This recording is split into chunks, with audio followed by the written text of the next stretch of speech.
इसमें टाइम लगता है, ठीक है ना।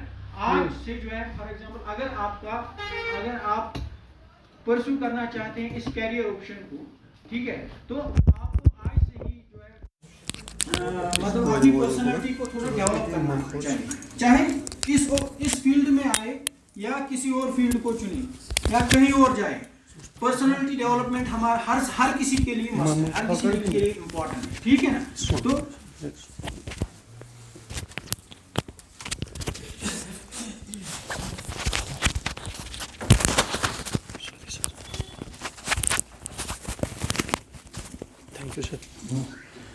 तो पर्सनालिटी डेवलपमेंट हमें हर किसी को ज़रूरत है और हर किसी के लिए मस्ट है, चाहे वो कोई भी करियर ऑप्शन मतलब अपने लिए ऑप्ट करना चाहे, हर किसी के लिए पर्सनालिटी डेवलपमेंट इंपॉर्टेंट है। तो मैंने अब आपको थोड़ा ये बेसिक बता दिया कि स्कीम ऑफ एग्जामिनेशन क्या है।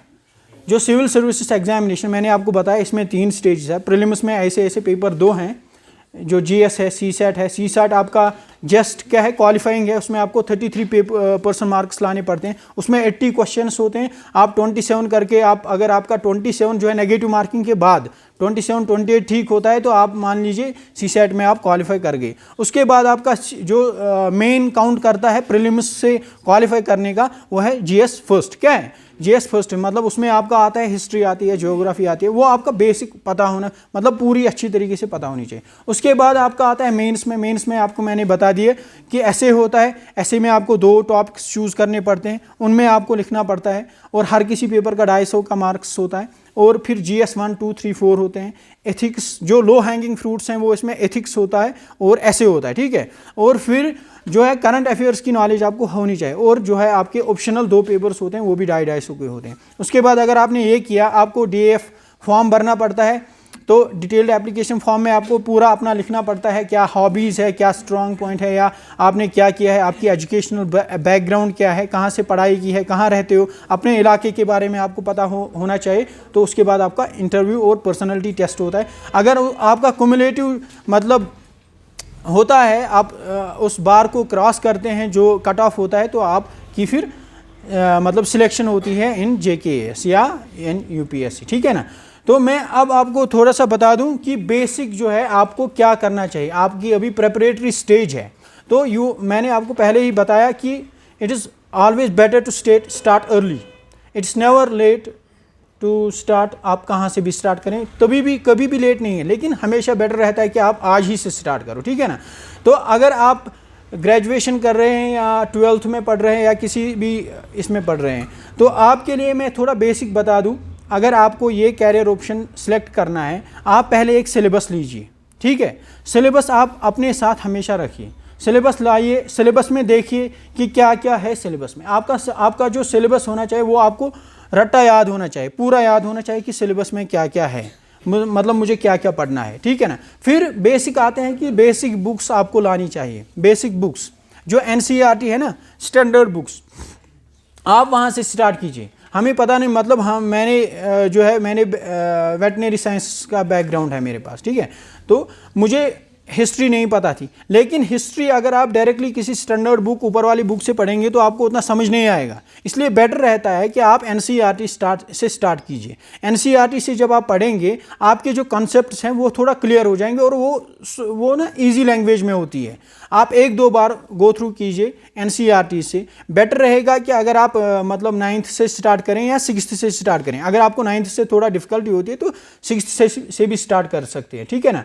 तो स्टैंडर्ड एनसीईआरटी बुक्स आप लाइए, हिस्ट्री की, ज्योग्राफी की, पॉलिटी की, और साइंस एंड टेक्नोलॉजी का तो उसमें मतलब केमिस्ट्री, जो फिजिक्स, बायो, वो हमने पढ़ा हुआ होता है, लेकिन उसमें भी जो एप्लीकेबल पार्ट जो होता है, ठीक है ना, उसमें ज़्यादा मेंस में वहाँ से नहीं आता है क्वेश्चन, उसमें ज़्यादा करंट अफेयर्स रिलेटेड होना चाहिए, ठीक है। ये आपने बेसिक एनसीईआरटी बुक्स लाई और सिलेबस लाए, ये पहले आपको ये 2 काम करने हैं। सिलेबस का उसके थ्रू जाइए, जो भी सिलेबस है, और वो याद कीजिए। You should be able to write it on paper, ठीक है ना। अपने माइंड से, ये नहीं कि उसको देख के, आपको पूरा याद होना चाहिए। उसके बाद आप एनसीईआरटी स्टार्ट कीजिए एक बार में। फिर आप जब एनसीईआरटी आपने स्टार्ट किया, वो आपने 1-2 बार पढ़े, उसके बाद आपको स्टैंडर्ड बुक लिस्ट हम मतलब वो हर किसी जगह अवेलेबल है। फॉर एग्जांपल आप हिस्ट्री अगर आप पढ़ना चाहेंगे, उसमें जो स्पेक्ट्रम है या बिपिन चंद्रा है, ऐसे ही लक्ष्मीकांत पॉलिटी के लिए है। जियोग्राफी के लिए आपको 11th 12th एनसीईआरटी वो सफिशेंट है, और जीसी लियोंग वो उसमें वर्ल्ड जियोग्राफी भी आती है, वो है।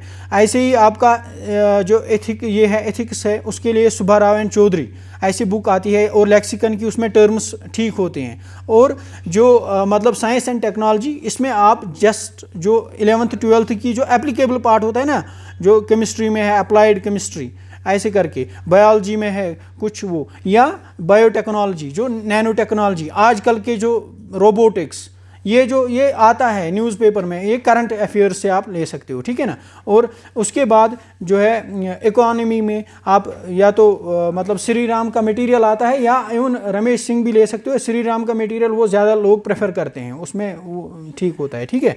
तो ये आप मतलब बेसिक बुक्स आप फिर लीजिए, बेसिक बुक से स्टार्ट कीजिए पढ़ना, ठीक है। और इसके साथ साथ आपको होना चाहिए करंट अफेयर्स के लिए न्यूज़पेपर, कोई भी मतलब नेशनल लेवल का न्यूज़पेपर होना चाहिए। ये नहीं कि आप लोगे यहीं का जीके लोगे या कोई और लोगे, उसमें नेशनल इवेंट्स जो है आपके सिलेबस में है, नेशनल एंड इंटरनेशनल इवेंट्स। तो लोकल न्यूज़पेपर वो कवर नहीं करता है उतना, ठीक है ना। तो आपको कोई नेशनल न्यूज़पेपर ही लेना है। आप इंडियन एक्सप्रेस ले सकते हो, आप हिंदू ले सकते हो, मतलब ये 2 ज़्यादा प्रोमिनेंट है, अच्छे हैं, ठीक है ना। और इनमें व्यूज़ भी जो है, आपको न्यूज़पेपर में क्या पढ़ना है। आप न्यूज़पेपर अगर हिंदू का देखेंगे आप, इसमें 20 पेजेस होते हैं, 25 पेजेस होते हैं, ठीक है। आप उतने मत पढ़ सकते हो। तो आपको मैंने इसलिए बोला कि आपका सिलेबस जो है वो आपको मतलब याद होना चाहिए। सिलेबस आपको मतलब दिमाग में आएगा कि मुझे क्या पढ़ना है, इसमें क्या है। आपको पॉलिटिकल जो है ना वो नहीं पढ़नी है, मतलब दूसरे स्टेट में, उसमें स्टेट्स का भी आता है पोर्शन, इस स्टेट में इस पार्टी ने क्या किया, उस पार्टी ने क्या किया, इसकी तरफ आपको देना ही नहीं है। मतलब जो कैची जो स्पोर्ट्स होता है, आपको ये नहीं देखना है कि किस टीम ने क्या जीता और किसने कितने रन बनाए, क्या हो रहा है, वो नहीं देखना है। सिंपली जो इंपॉर्टेंट इवेंट्स हैं, national international events, for example Omicron virus, अगर इस पे आपकी कोई रिसर्च थोड़ा आई है, ये आपको साइंस एंड टेक्नोलॉजी में लग सकता है कि किस वैक्सीन मतलब क्या हो रहा है, क्यों ये तेज़ी से क्यों फैलता है, ये वेरिएंट्स क्यों इस वायरस में ज़्यादा आ रहे हैं, ठीक है ना, इसका जीनोम क्या है, तो वो थोड़ा होना चाहिए। या जो वैक्सीन बनाए वो कौन सा वैक्सीन है, इनएक्टिवेटेड डीएनए है वैक्सीन है, इनएक्टिवेटेड आरएनए वैक्सीन है, कौन सा वैक्सीन है, किस फर्म ने बनाया है। प्रीलिम्स में ऐसे क्वेश्चन आते हैं कि ये वैक्सीन है, कोविशील्ड वैक्सीन है, ये मतलब आपको आएंगे ऑप्शन, ये इस फर्म ने बनाया है, ये डीएनए इनएक्टिवेटेड आरएनए वैक्सीन है या डीएनए वैक्सीन है, और ये मतलब क्या है, ये ऑप्शन आएगा A and B, B and C, C and D, all of the above, ऐसे करके ऑप्शंस आते हैं। तो आपको ये ऐसे करके न्यूज़पेपर भी ऐसे ही पढ़ना है, ऐसे मतलब इवेंट्स नेशनल एंड इंटरनेशनल। अगर कोई इवेंट इंडिया को अफेक्ट करती है, मतलब कोविड है, कोविड एक बहुत बड़ा मतलब ये इवेंट रहा है 2019 से आज तक, ये जिसने ग्लोबल इकोनॉमी और ग्लोबल पॉलिटिक्स को हिट किया है। आपको आएगा कि कोविड की वजह से मतलब इंडियन पॉलिटिकल सिनेरियो या इंडियन इकोनॉमिक सिनेरियो में क्या प्रॉब्लम्स फेस आई है, या हमने इसको कैसे फेस किया है, गवर्नमेंट ने क्या स्टेप्स मतलब स्टार्ट किए हैं जिससे कि इसका जो है इसके इफेक्ट को हम दूर कर सकते हैं, ठीक है ना। या इसकी कोविड की वजह से आपके लेबरर सेक्शन